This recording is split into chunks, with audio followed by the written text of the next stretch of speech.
Language is constantly changing. Completely new words come into use, and existing words get used in new ways and new combinations to help us express new concepts in the world around us. But how relevant is this new language in the ELT classroom? My name's Julie Moore. I'm an ELT writer, lexicographer and corpus researcher.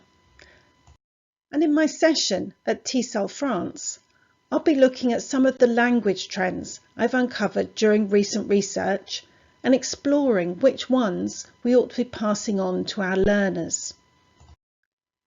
We'll look at a number of the key drivers of language change.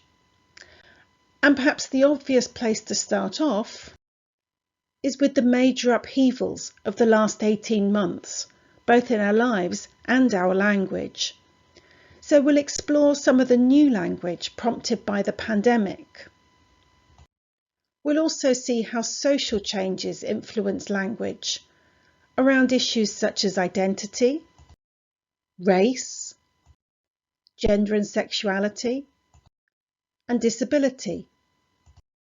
I'll touch on the climate crisis and the language of eco-literacy. We'll look at social media and how it influences not just our lives, but our language, especially as it blurs the lines between the written and the spoken. And of course, technology and the internet more generally have thrown up a mass of new words that have become part of our vocabulary surprisingly quickly. Of course, much of this new language is ephemeral.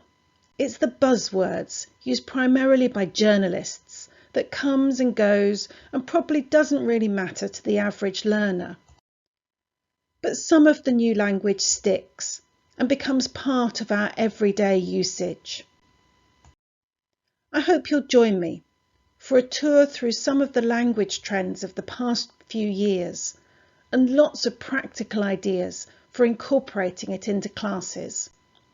I'll be kicking things off in the Friday afternoon session, so tune in to spend some time having fun with words.